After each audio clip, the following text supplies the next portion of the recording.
Alam ko mga boss na karamihan sa inyo ay hindi alam na may sira pala yung inyong mga Android phone na ginagamit.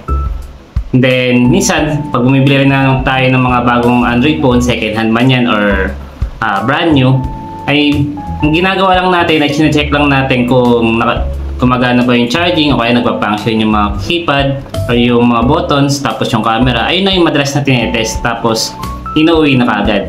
And then, minsan may mga senaryo naman na pagka-uwi ninyo, since nakabili na kayo ng mga bagong Android phone, ay malalaman nyo pagka-uwi nyo ay defective pala yung nai-uwi ninyong Android phone. Ngayon, para maiwasan yung mga ganyang senaryo, ay meron ako sa inyo i-share mga boss na isang phone application na siguradong makakatulong sa inyo.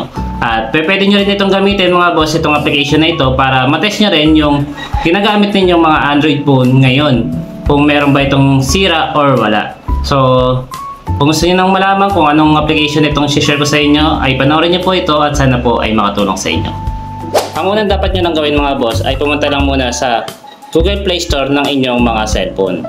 At pagkatapos, dito sa Google Play Store ay isearch nyo lang po itong phone application na ito at pagkatapos ay i-download nyo lang po. Ngayon, kapag na-install nyo na po yan sa inyong mga Android phone, ay pinutin nyo lang po yung open. At pagkatapos, dito po sa phone application na ito ay marami po kayong makikita na mga option.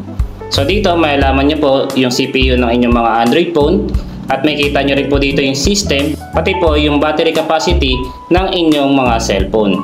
At dito ay makikita nyo rin po yung network and connectivity at yung mga sensor. So dito sa mga sensor mga boss ay pwede nyo po yung i-test isa-isa.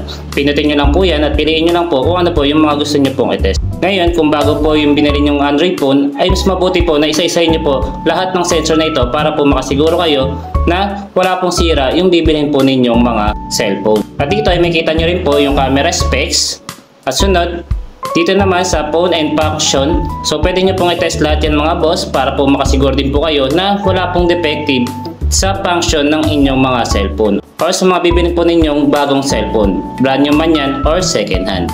Kung nakatulong sa iyo ang video na ito, ay huwag mo naman po sanang kalimutan na i-share din at para din po makatulong rin sa iba. Yun lang mga boss, maraming pong salamat sa inyong panonood.